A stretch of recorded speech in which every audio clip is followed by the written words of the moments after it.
Malam Jumat di kantor pelabuhan. Sunyi. Namun, saat deadline mendesak, pintu gudang terkunci, dan jejak kaki basah muncul di lantai bersih. Tim Albert dan Dinda harus mengungkap, siapa yang mengirim pesan ancaman dari kegelapan? Dan mengapa jasad Krishna disembunyikan di bawah peti kemas nomor 9700? Tempat kerja kalian menyembunyikan rahasia, dan kini ia datang menagih.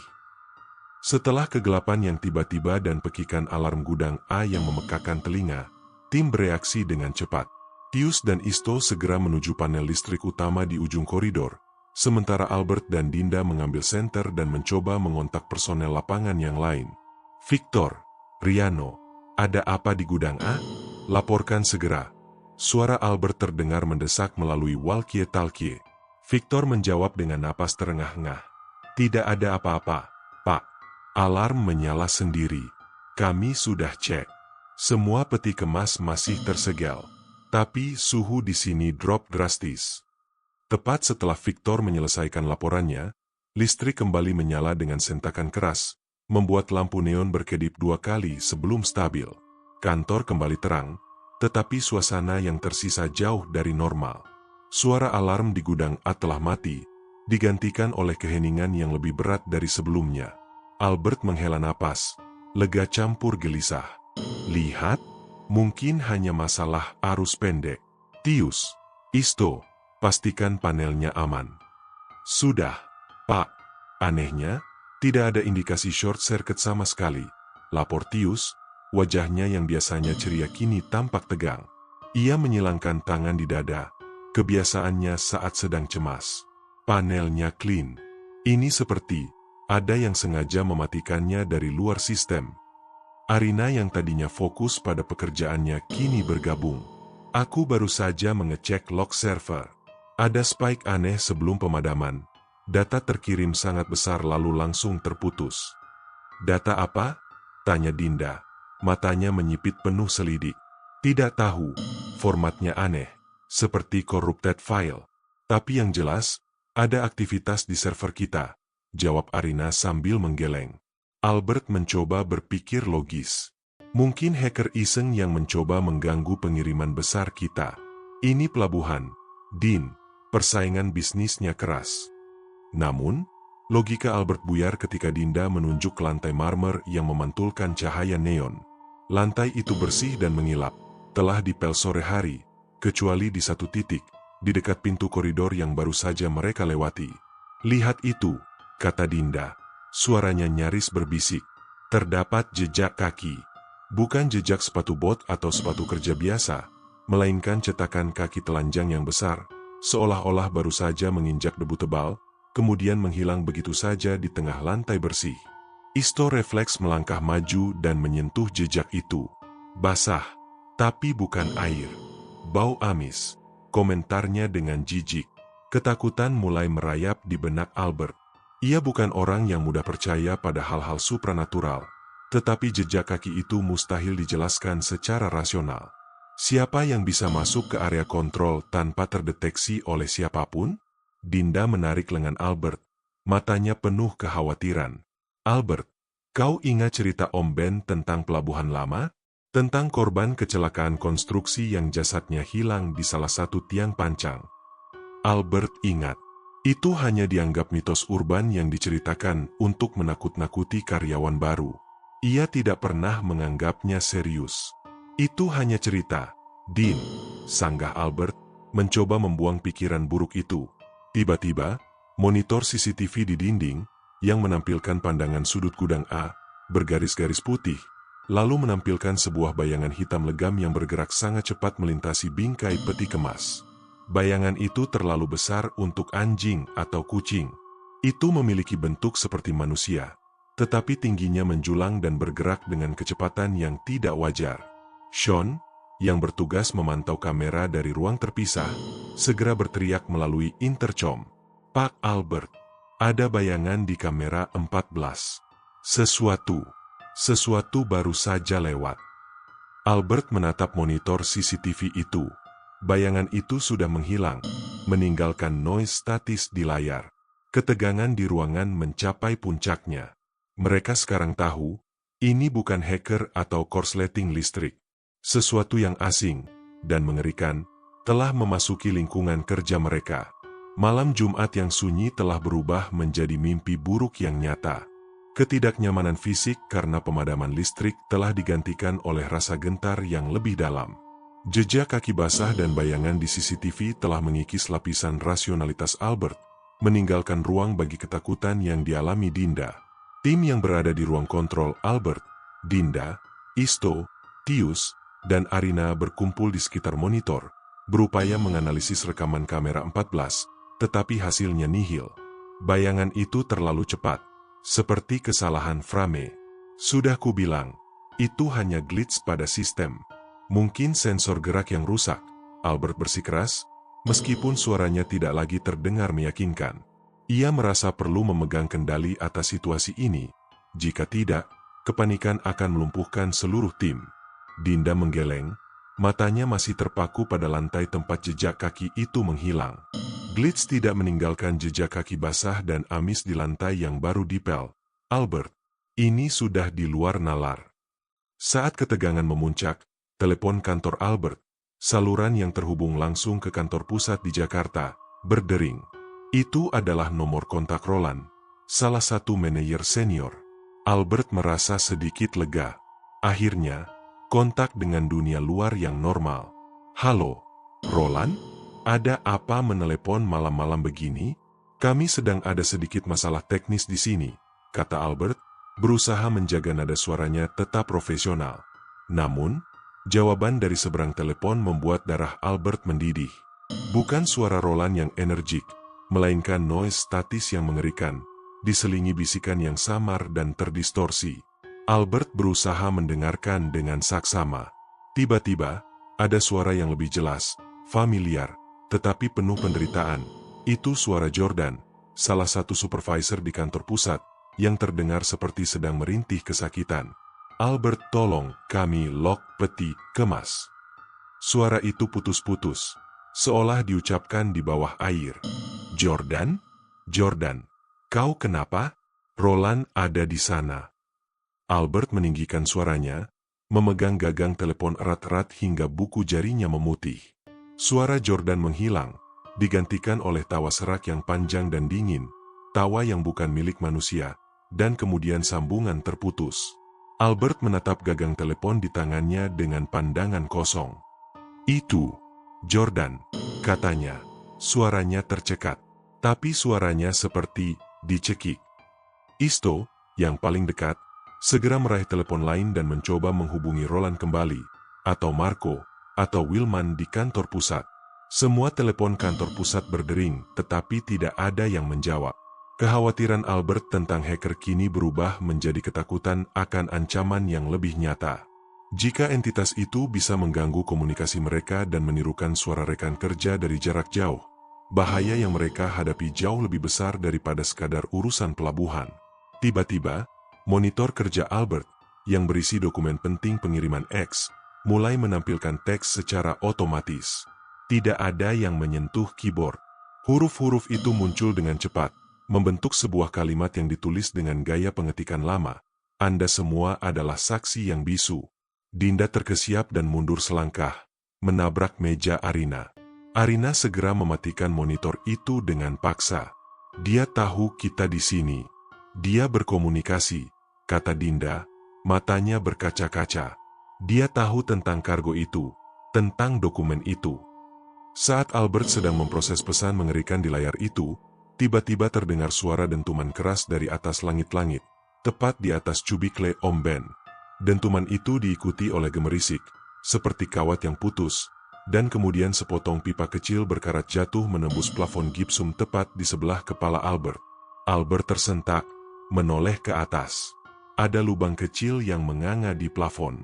Pipa itu tampak sangat tua, seolah sudah bertahun-tahun berada di sana. Ini bukan hanya gangguan listrik, Albert.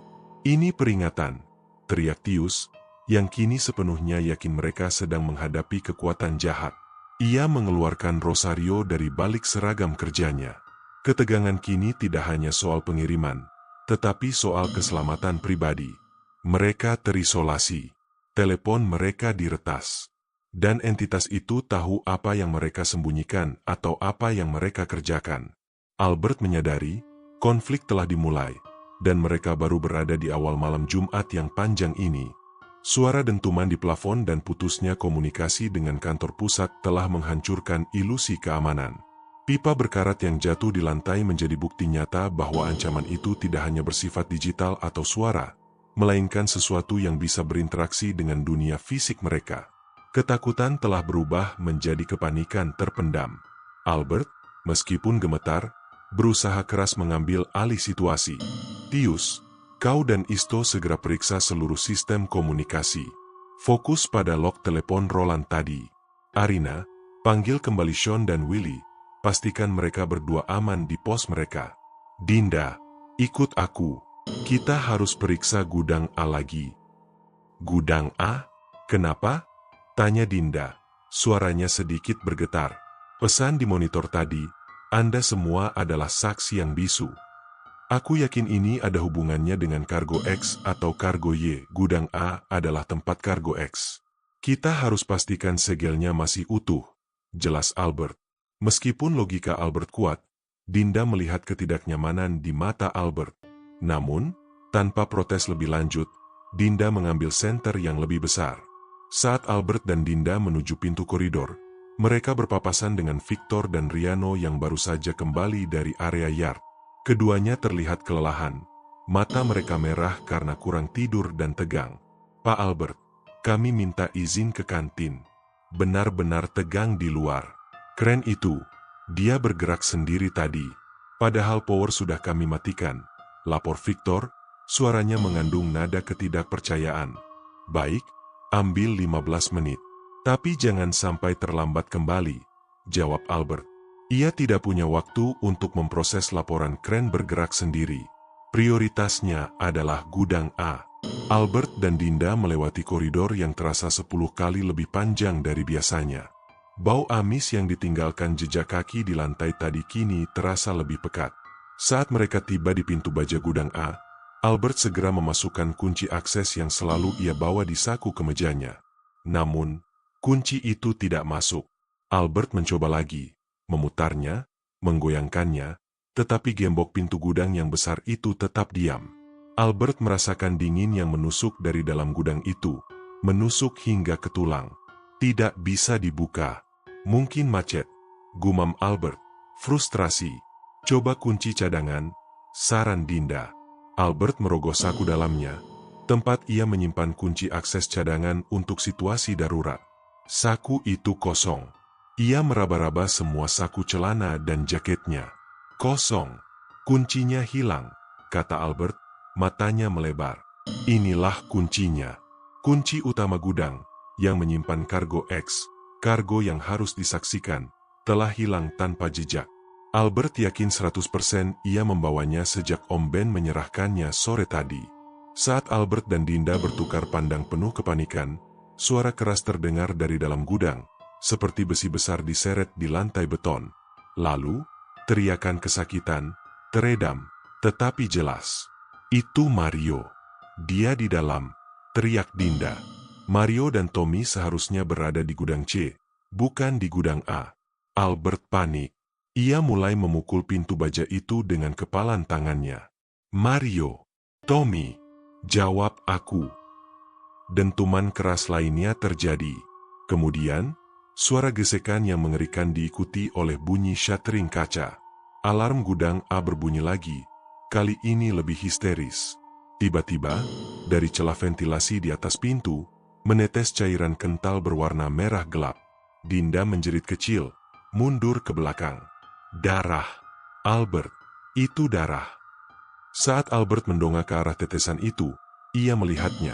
Sebuah tangan, kurus dan sangat panjang, menjulur cepat dari celah kecil itu, meraih pipa yang tergantung di dekatnya, dan menariknya dengan kekuatan brutal. Pipa itu patah dengan bunyi kerak. Tangan itu kemudian menghilang ke dalam kegelapan di dalam gudang. Tepat saat itu, terdengar suara tembakan samar dari luar, diikuti teriakan Kenny dari Watchtower. Ada yang menyerang kami. Sesuatu yang besar. Kargo. Ada yang bergerak di kargo. Ancaman itu sekarang telah menyerang fisik, mengisolasi tim, dan melukai rekan mereka. Kehilangan kunci adalah hal yang memicu puncak konflik ini, membuat Albert menyadari bahwa mereka tidak hanya berhadapan dengan hantu, tetapi dengan entitas yang cerdas dan mampu mengambil tindakan untuk menjebak mereka. Teriakan Kenny yang memecah melalui intercom segera disusul oleh suara dentuman yang keras, seperti benturan logam dengan kaca. Kemudian hening. Albert dan Dinda berlari kembali ke ruang kontrol. Napas mereka terengah-engah, wajah mereka seputih kertas manifest yang tercecer.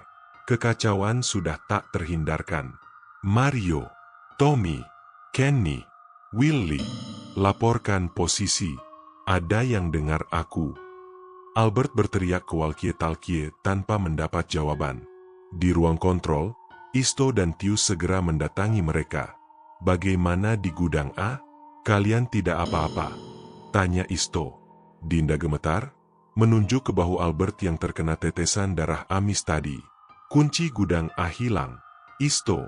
Dan ada sesuatu di dalam. Tangan, panjang, kurus. Tangan. Tius mundur selangkah, menggenggam erat rosarionya. Astaga, ini bukan hantu biasa, Pak. Ini demonik. Albert mengabaikan istilah Tius. Tidak peduli apa itu, sekarang kita harus menemukan kuncinya dan mencari tahu apa yang diinginkan makhluk ini. Ini tidak menyerang secara acak. Dia meretas komunikasi, dia tahu kita, dia tahu kunci yang penting. Arina, yang sejak tadi mencoba memulihkan kontak dengan Watchtower, menggelengkan kepala dengan putus asa. Kamera di menara sudah mati. Aku tidak bisa melihat Kenny dan Willy. Dan jalur telepon ke kantor pusat benar-benar terputus. Kita terisolasi total. Saksi yang bisu. Gumam Dinda, mengulang pesan yang muncul di layar Albert. Ia memandang ke arah Tius. Tius, kau ingat ruang arsip lama? Di bawah sana, yang sudah tidak terpakai sejak tahun 90-an. Tius mengangguk, tampak enggan. Tentu, pintu masuknya di samping kantin. Itu tempat orang bilang menyimpan rahasia kotor perusahaan. Albert menyadari korelasi itu. Jika entitas ini menuduh mereka sebagai saksi bisu, mungkin yang diinginkannya bukanlah kargo masa kini, melainkan pengungkapan dari masa lalu yang tersembunyi. Tempat paling tepat untuk menyembunyikan kebenaran adalah di ruang arsip yang terlupakan. Ayo kita ke sana. Isto, bawa peralatan pemotong kecil kalau pintunya digembok. Tius, kau ikut kami. Kita butuh apapun yang bisa melindungimu. Perintah Albert, nadanya kembali tegas, mengambil peran pemimpin darurat. Mereka berempat bergerak, meninggalkan Arina sendirian di ruang kontrol. Perjalanan ke ruang arsip terasa seperti berjalan ke mulut gua. Pintu arsip itu berada di balik lorong kantin yang lembab. Udara di sana dinginnya luar biasa, berbau kertas tua dan sesuatu yang busuk, seperti air laut yang tidak pernah kering. Isto dengan sigap berhasil membuka gembok usang itu. Di dalam, tumpukan kotak kardus menjulang setinggi 2 meter. Debu tebal menyelimuti segalanya.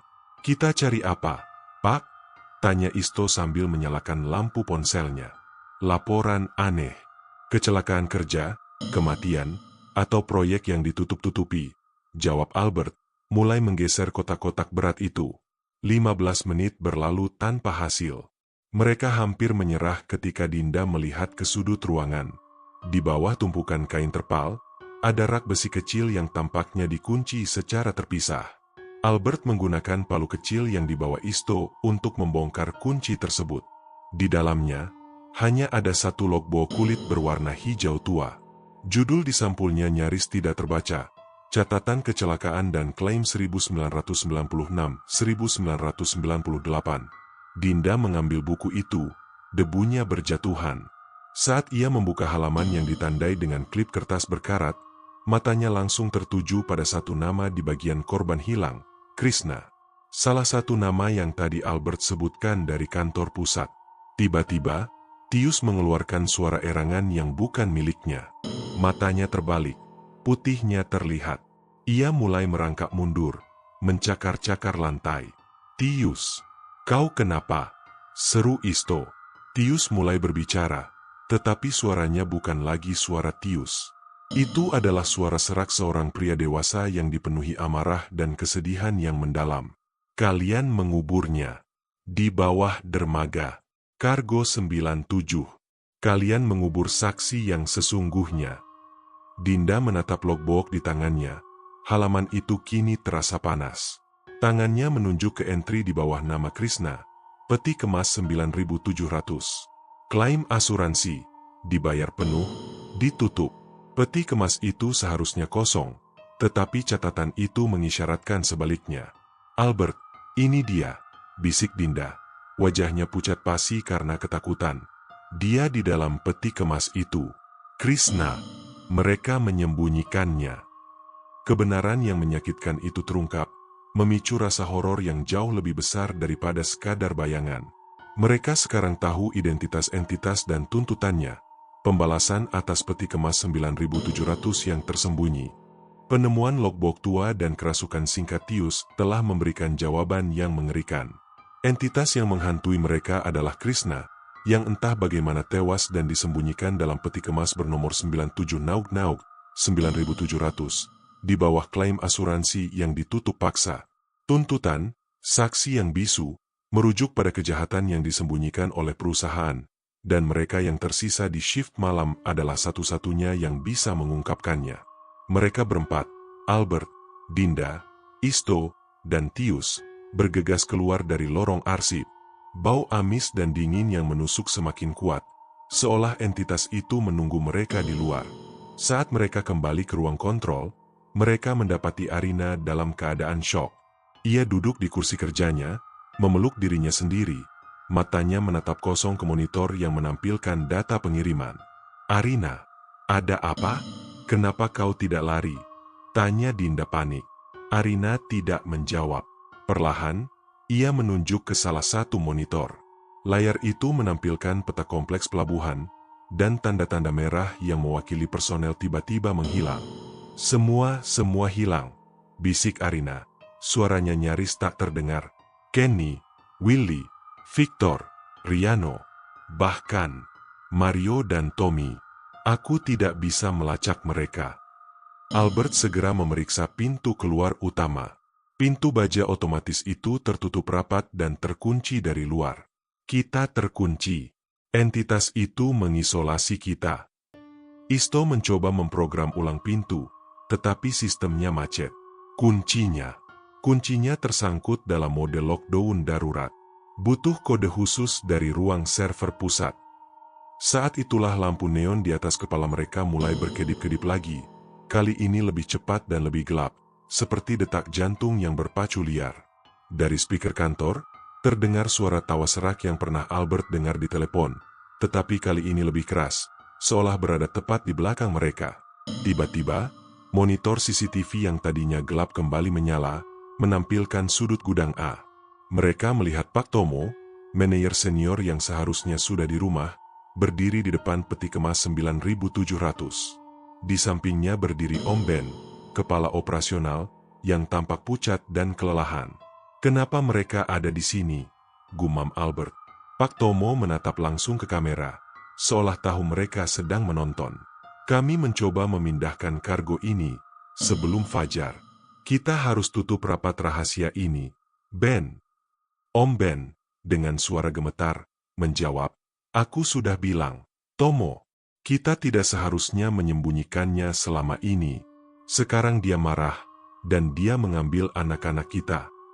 Tiba-tiba, peti kemas 9.700 yang ada di belakang mereka mulai bergerak. Bukan digerakkan oleh forklift, melainkan bergetar hebat, dan bunyi goresan logam yang mengerikan terdengar dari dalamnya. Pak Tomo dan Om Ben menoleh ke belakang dengan wajah ngeri. Pintu baja peti kemas itu penyok ke dalam, seolah dipukul dari dalam oleh sesuatu yang sangat kuat. Dari dalam gudang A, terdengar teriakan Tommy dan Mario, yang ternyata masih hidup tetapi terperangkap. Layar CCTV tiba-tiba beralih. Mereka melihat Pak Tomo dan Om Ben berlari panik menjauh dari peti kemas 9.700. Namun, bayangan hitam legam yang mereka lihat di bab 2 kini muncul di belakang Om Ben.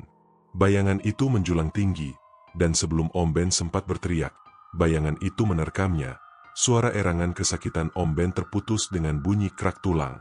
Pak Tomo berlari lebih jauh, menjauh, tetapi bayangan itu mengikutinya. Pemandangan di CCTV terputus. Di ruang kontrol, mereka berlima ketakutan setengah mati.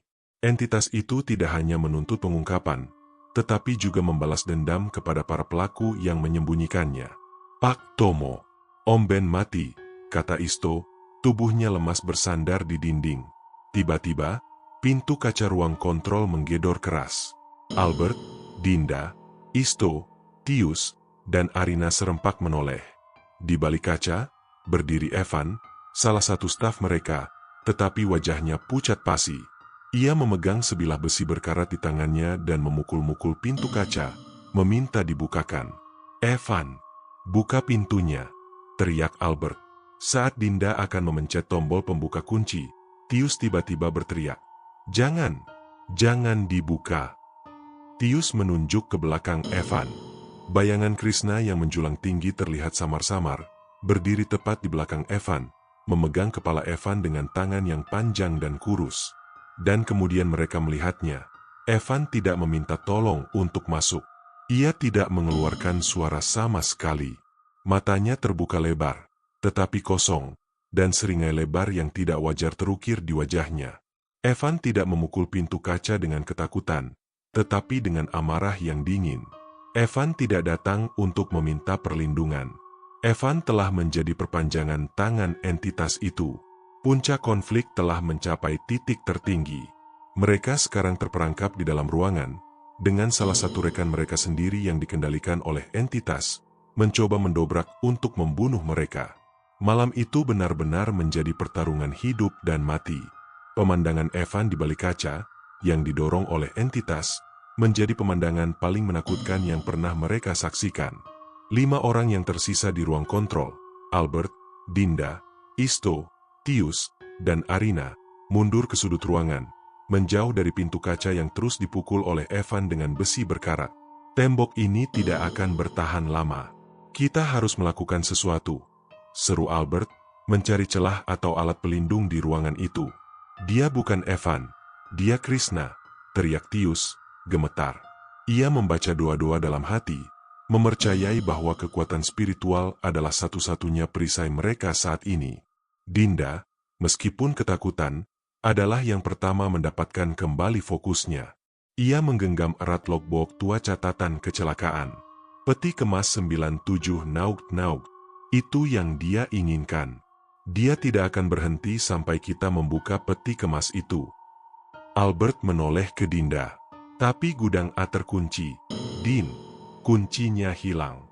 Bahkan jika kita punya kunci, kita tidak bisa menggerakkan peti kemas sebesar itu sendirian." Isto, yang bersembunyi di bawah meja, menyela. "Tunggu, aku ingat.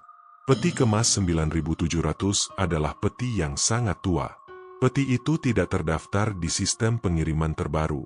Pak Tomo dan Om Ben menyimpannya secara manual di sudut terjauh gudang A, di bawah kren tua." Penjelasan Isto memberikan titik terang. Mereka menyadari bahwa entitas itu ingin kargo 9700 dipindahkan, disaksikan, atau diangkat ke tempat yang semestinya. Krishna mungkin tidak hanya ingin balas dendam, tetapi juga pengakuan dan kebebasan jasadnya. "Kita tidak perlu membukanya di sini," kata Albert, matanya kini memancarkan tekad. Ia memandang ke Tius. "Tius, kau dan Isto, apakah kalian bisa menahan Evan di pintu? Beri kami waktu 5 menit. Kita harus mencari cara untuk mengakses dan menggerakkan kren tua itu dari jarak jauh." Tius mengangguk, memasukkan rosarionya ke dalam kantong kemeja. "Aku akan berdoa dan menghalanginya, Pak. Tapi kita tidak punya banyak waktu." Isto segera mengambil kursi kantor yang berat dan mendorongnya ke pintu kaca untuk memperlambat Evan. Sementara itu, Albert dan Dinda menuju konsol utama, tempat pemantauan operasional kren berada. Kren tua itu model lama, Albert. Semua manual, tidak ada wireless access, jelas Dinda, menelusuri diagram kren yang tersembunyi di sistem. Albert teringat percakapan di bab 1. Evan, Tius, dan Isto pernah membahas proyek modernisasi di pelabuhan. Ada satu terminal interface darurat di ruang teknis kecil dekat gudang A yang masih terhubung dengan sistem kren tua. Itu dibuat untuk kondisi darurat. Ruang teknis. Itu dekat gudang A, kata Dinda. Kita harus ke sana. Kita bisa mengaktifkan kren itu dari sana. Saat itu, pintu kaca ruang kontrol pecah berkeping-keping. Evan berhasil masuk, dengan tatapan kosong dan besi berkarat di tangannya. Tius dan Isto segera menarik meja-meja untuk menghalangi jalan Evan. Pergi. Sekarang, teriak Isto kepada Albert dan Dinda, sambil melempar sebuah kotak persediaan untuk mengalihkan perhatian Evan.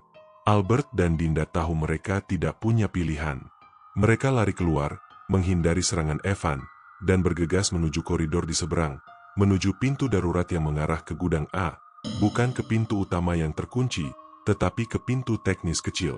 Albert dan Dinda berhasil mencapai pintu kecil itu dan mengunci diri di dalamnya.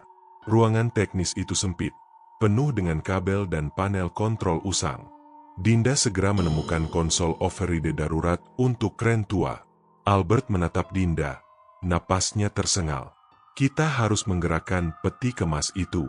Kita harus mengangkatnya ke tempat yang bisa dilihat semua orang. Kita harus penuhi tuntutan Krishna. Dinda mulai memprogram konsol dengan tangan gemetar. Ia harus memasukkan koordinat yang tepat untuk mengambil peti kemas 9700. Berdasarkan data logbook dan letak gudang, koordinatnya adalah 12.29700. Di saat Dinda memasukkan kode, teriakan keras Isto terdengar dari walkie-talkie yang masih terpasang di sabuk Albert. Albert, dia pergi. Evan pergi, tapi dia menuju ke arahmu. Dinda menekan tombol eksekusi terakhir. Konsol berkedip hijau, dan dari kejauhan, mereka mendengar deru mesin kren tua yang besar dan berkarat mulai hidup, mengirimkan getaran ke seluruh kompleks pelabuhan. Berhasil. Krennya bergerak, bisik Dinda. Tiba-tiba, pintu ruangan teknis itu berderak keras, dan bayangan Evan terlihat di balik celah. Entitas itu tahu bahwa mereka berada di sana dan hampir menyelesaikan misinya. Pertarungan antara hidup dan mati kini berpindah ke dermaga, di mana Krishna menunggu pengakuan. Suara deru mesin kren tua yang berkarat, disertai bunyi lonceng peringatan yang bernada sumbang, memecah keheningan mencekam malam itu. Albert dan Dinda mendengar suara itu sebagai sebuah harapan, meskipun juga sebagai undangan terbuka untuk entitas itu. Di balik pintu ruangan teknis yang sempit, Evan, atau entitas yang mengendalikannya, terus mendobrak. Tetapi Isto dan Tius telah melakukan tugas mereka, membeli waktu yang sangat krusial. Kita tidak bisa berlama-lama di sini, Din. Kren itu hanya akan berjalan otomatis sebentar. Kita harus keluar dan memandunya secara manual sebelum peti kemas 9700 sampai di Hoek, kata Albert, segera meraih alat pertolongan pertama kecil di dinding, hanya untuk berjaga-jaga. Dinda mengangguk, mengambil napas dalam-dalam.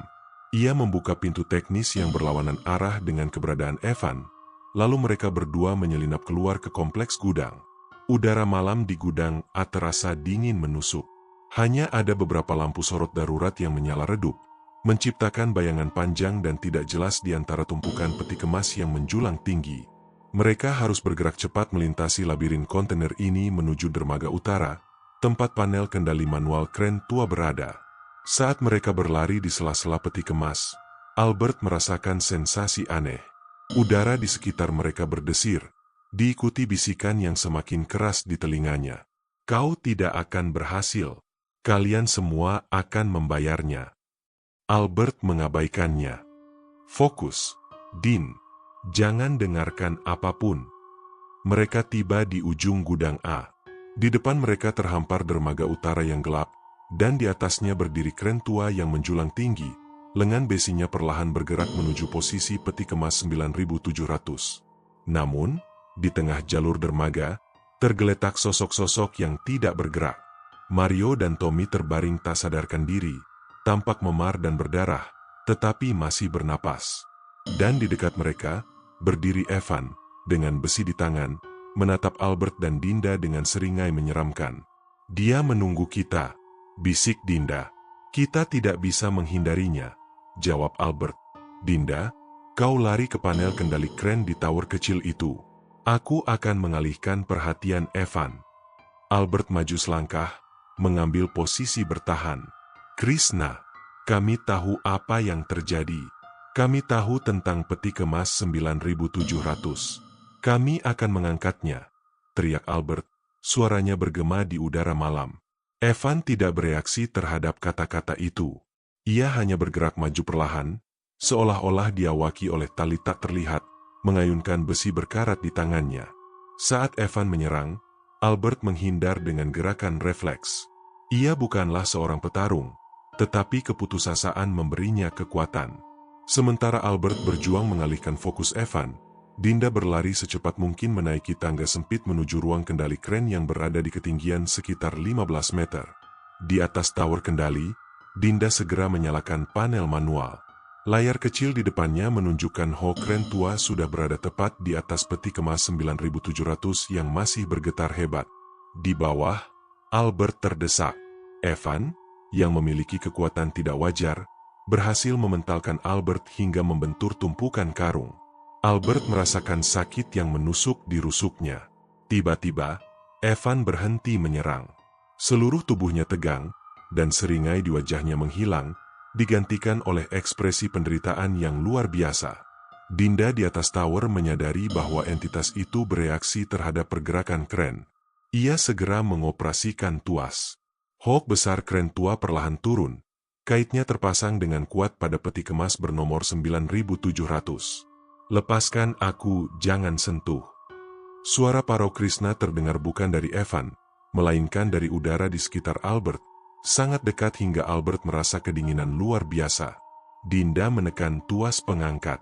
Peti kemas 9700 mulai terangkat dari tumpukan peti lainnya, mengeluarkan suara gesekan besi yang memekakan telinga.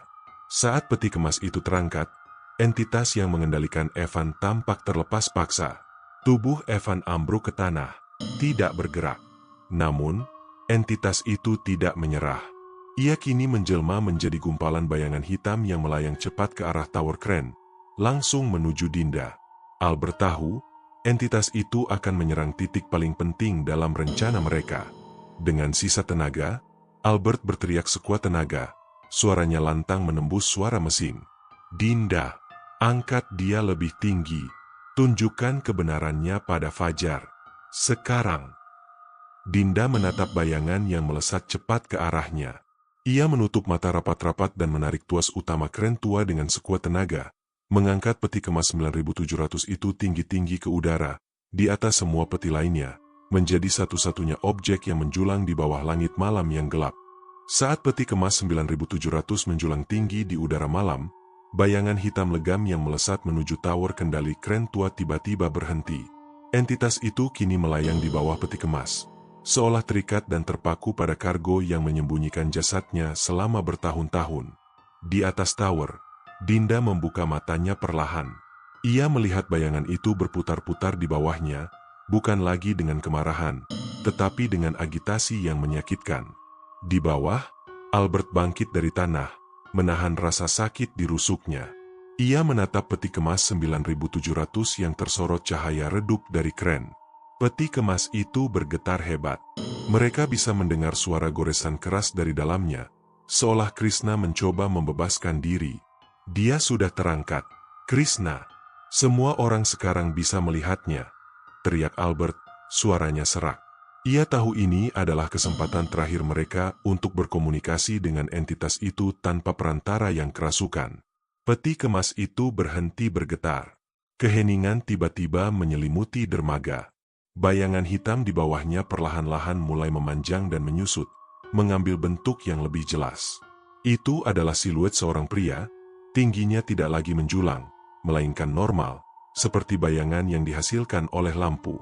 Dari bayangan itu, terdengar suara bisikan, yang kali ini jelas, bukan lagi terdistorsi, tetapi penuh kepedihan dan rasa syukur. Terima kasih, terima kasih. Aku lelah menjadi saksi bisu. Saat kata-kata itu diucapkan, Dinda melihat cairan kental berwarna merah gelap yang mengalir deras dari celah-celah peti kemas 9700 yang berkarat. Namun, cairan itu bukan jatuh ke tanah. Seolah ditarik udara, Cairan itu membentuk tetesan-tetesan yang melayang sebentar, memantulkan cahaya keren layaknya air mata. Di saat bersamaan, bayangan Krishna di bawah mulai memudar. Siluetnya menjadi transparan, seperti asap yang tertiup angin laut. Dalam momen terakhirnya, bayangan itu menoleh ke arah Albert, memberikan anggukan samar, sebuah isyarat damai yang terasa dingin namun nyata. Kemudian, bayangan itu menghilang sepenuhnya. Keheningan kembali datang, tetapi kali ini, keheningan itu terasa berbeda. Udara yang tadinya beku kini terasa normal. Bau amis menghilang. Getaran dan ketegangan yang mencekam sejak bab 1 lenyap. Di atas tower, Dinda menjatuhkan tuas kendali. Tangannya gemetar, tetapi air matanya bercampur dengan rasa lega. Misi telah selesai. Albert bergegas menuju Evan yang terbaring. Ia memeriksa denyut nadinya. Evan masih hidup, tetapi pingsan. Albert kemudian menuju Mario dan Tommy. Keduanya terluka, tetapi juga masih bernapas. Tak lama kemudian, pintu gudang A, yang tadinya terkunci secara misterius, tiba-tiba terbuka dengan bunyi klik otomatis. Isto dan Tius, yang masih berjaga di ruang kontrol, berteriak lega. Mereka segera berlari keluar untuk bergabung dengan Albert dan Dinda. Kuncinya jatuh dari udara, kata Isto, menunjuk ke sebuah kunci perak yang tergeletak di lantai, di tempat Krishna menghilang. Itu adalah kunci akses gudang A yang hilang. Tius, melihat peti kemas yang menjulang tinggi di udara dan melihat Mario serta Tommy yang terluka, segera memahami apa yang terjadi.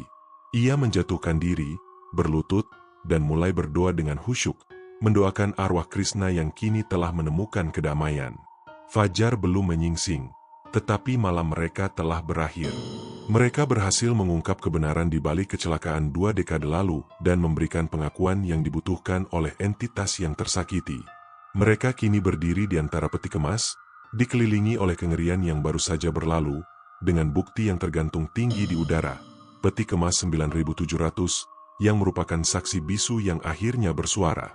Malam itu terasa seperti biasa, namun ada hawa dingin yang tak wajar menembus kaca ruang kontrol ekspor-impor di pelabuhan. Jarum jam hampir menunjukkan pukul 8 malam. Bagi Albert, kepala shift yang bertanggung jawab atas pengiriman besar ke Timur Tengah, malam Jumat seharusnya berarti ketenangan yang mendahului akhir pekan. Namun, deadline pengiriman kargo X, sebuah pekerjaan bernilai jutaan dolar, membuat kantor itu terasa mencekam, bukan karena horor, melainkan karena tekanan finansial. Ia menggeser posisi duduknya. Cahaya lampu neon di atas kepalanya berkedip-kedip, menciptakan irama yang mengganggu konsentrasi. Di sisi mejanya, Dinda, asisten manajer yang selalu rapi, sibuk memverifikasi manifest pengiriman. Dinda memiliki reputasi sebagai orang yang sensitif, bukan hanya terhadap angka, tetapi juga terhadap suasana hati di kantor. Malam ini, ia tampak lebih tegang dari biasanya. "Albert, kau yakin semua seal sudah terdaftar di sistem?" tanya Dinda tanpa mengalihkan pandangan dari monitor. Suaranya terdengar terlalu pelan. "Sudah, Din. Tadi Esto dan Tius yang periksa terakhir. Kita hanya menunggu kapten kapal konfirmasi ulang. Sekarang, fokus kita adalah kargo Y yang harus didorong ke holding area," jawab Albert sambil menunjuk chart jadwal di dinding. Ia sengaja berbicara dengan nada yakin, mencoba menenangkan dirinya sendiri dan Dinda. Di sudut lain ruangan, Arina sibuk dengan telepon.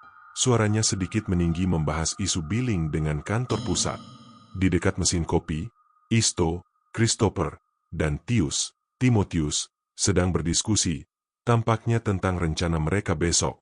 Mereka adalah bagian dari tim inti malam ini, bersama Evan, Victor, Riano, Uno, dan Mario, Iok, yang berada di gudang dan yard. Sementara itu, para senior seperti Om Ben dan Pak Tomo sudah pulang, menyisakan Kenny, Troy, Tommy, Sean, dan Willy yang tersebar di pos-pos pengawasan berbeda. Ketegangan mulai merayap saat Dinda tiba-tiba berdiri. "Albert, kau dengar itu?" Albert mengerutkan dahi. "Dengar apa?" Suara forklift di kejauhan. "Bukan. Di lorong sana." Suara seperti langkah kaki, tapi berat, menyeret. Bisik Dinda, matanya tertuju ke koridor gelap menuju arsip lama. Isto, yang mendengarnya, terkekeh. Ah, itu mungkin cuma tikus got, Din. Malam Jumat di pelabuhan memang penuh dengan satwa liar. Namun, Dinda tidak tertawa. Ia meraih walkie-talkie. Victor, lapor posisi. Cek koridor utama menuju gudang A. Ada yang mencurigakan. Yang terdengar hanyalah noise statis. Lalu suara Victor terdengar terpotong-potong. Semua bersih di sini. Kenapa? Ada masalah. Tiba-tiba, lampu neon di atas kepala Albert berkedip, bukan lagi dengan irama, tetapi dengan histeria, seolah akan meledak. Kemudian, kegelapan total menyergap. Kepanikan kecil langsung meletus. Teriakan pelan terdengar dari Arina. Tenang. Tius, cek panel utama. Isto, ambil senter, perintah Albert. Jantungnya berdebar kencang. Pemadaman listrik bukan hal aneh, tetapi kali ini terasa berbeda. Sunyi dan dingin yang mendalam, membuat bulu kuduk merinding. Saat Isto meraba-raba di laci, suara alarm darurat di gudang A, tempat kargo X berada, tiba-tiba berbunyi nyaring, memecah keheningan yang menyesakan. Alarm itu seharusnya tidak bisa menyala tanpa pemicu fisik. Dinda menoleh ke Albert. Wajahnya pucat. Itu bukan tikus, Albert. Mereka tahu, shift malam Jumat ini, ada sesuatu yang telah masuk ke dalam kantor, dan itu bukanlah hal yang bisa mereka tangani dengan manifest atau walkie-talkie. Cahaya keemasan fajar mulai menyentuh cakrawala timur, menerangi kompleks pelabuhan dengan warna jingga pucat. Sinar matahari pagi itu terasa seperti penghapus, perlahan menghilangkan bayangan dan kengerian yang mendominasi malam Jumat. Tim penyelamat dan polisi tiba satu persatu. Kekacauan yang mereka temui begitu nyata, pintu ruang kontrol yang hancur, darah di dermaga, dan yang paling mencolok, peti kemas 9700 yang tergantung tinggi, disorot oleh cahaya kren tua. Albert, Dinda, Isto, Tius, dan Arina, meskipun kelelahan dan shock, memberikan kesaksian mereka. Polisi dan tim investigasi internal segera mengamankan logbook tua yang dibawa Dinda dari ruang arsip. Bukti yang mereka temukan di sana, digabungkan dengan kondisi Om Ben dan Pak Tomo, yang jasadnya ditemukan tidak jauh dari gudang A dengan luka fatal yang mengerikan, cukup untuk mengarahkan investigasi ke arah kasus lama yang tertutup. Ketika peti kemas 9700 diturunkan, tim forensik menemukan apa yang tersisa dari Krishna di dalamnya. Sebuah kenyataan yang mengonfirmasi setiap kata yang tertera dalam logbook tua. Perusahaan ekspor-impor itu, terutama para petinggi di kantor pusat seperti Roland dan Marco, segera mengeluarkan pernyataan darurat, mencoba mengendalikan skandal yang kini menguak ke publik. Beberapa jam kemudian, setelah memberikan laporan medis dan kepolisian, Albert dan Dinda duduk di kantin kantor yang sepi. Mereka dikelilingi oleh sisa-sisa pertempuran, kursi terbalik, noda kopi, dan keheningan yang tak biasa. "Kau baik-baik saja, Din?" tanya Albert, memegang secangkir kopi panas yang tidak disentuhnya. Rusuknya terasa sakit, tetapi luka emosionalnya jauh lebih dalam. Dinda mengangguk, memandang keluar jendela. "Aku baik-baik saja. Hanya lelah. Kita berhasil, Albert. Kita berhasil memberinya kedamaian." Albert tersenyum tipis. Pria pragmatis yang skeptis kini telah berubah. Ia telah melihat hal-hal yang tidak bisa dijelaskan oleh spreadsheet atau logika. "Kau benar. Kau melihatnya lebih dulu. Aku minta maaf karena meragukanmu." "Tidak apa-apa," balas Dinda lembut. "Kita tim. Kau menyediakan logika saat aku panik, dan aku menyediakan intuisi saat kau skeptis." Mereka sadar bahwa hidup mereka telah berubah selamanya. Ikatan yang terjalin malam itu lebih kuat daripada ikatan rekan kerja biasa. Mereka adalah penyintas, dan mereka adalah saksi dari kebenaran yang mengerikan. Siang harinya, Roland, salah satu manajer senior dari kantor pusat, menelepon Albert. Suaranya terdengar tegang, tetapi ada nada hormat yang baru. "Albert, Dinda, terima kasih. Kalian menyelamatkan kami dari kebohongan yang bisa menghancurkan. Kami akan mengurus semua yang kalian butuhkan, termasuk pemindahan sementara kalian ke kantor pusat. Tempat itu butuh penyegaran, dan kami akan pastikan kompleks pelabuhan itu disucikan." Saat mereka meninggalkan kantor itu bersama-sama, Albert menoleh ke belakang. Ruangan kontrol tampak sepi di bawah sinar matahari.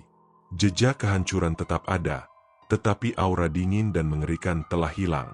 Mereka tahu, kantor itu kini aman, setidaknya dari entitas Krishna. Namun, saat berjalan melewati halaman, Dinda tanpa sengaja menginjak sepotong kertas lusuh yang tertiup angin. Itu adalah selembar kecil logbook yang tersisa, tertulis tangan dengan tinta pudar. Dinda membacanya dalam hati, masih ada yang disembunyikan. Catatan itu belum semuanya. Carilah di bawah dermaga lama. Dinda meremas kertas itu di tangannya. Ia tahu, meskipun Krishna telah tenang, sejarah gelap perusahaan itu tidak berakhir di peti kemas 9700. Ada rahasia lain yang terkubur, menunggu untuk ditemukan oleh saksi berikutnya. Ia menatap Albert yang sudah berjalan lebih dulu. Wajahnya kini cerah di bawah sinar matahari. Ia memutuskan untuk tidak mengatakan apa-apa tentang kertas itu. Belum. Mereka telah melewati satu malam Jumat yang mengerikan. Mereka pantas mendapatkan istirahat. Mungkin, misteri sisanya bisa menunggu hingga malam Jumat yang gelap berikutnya. Tamat.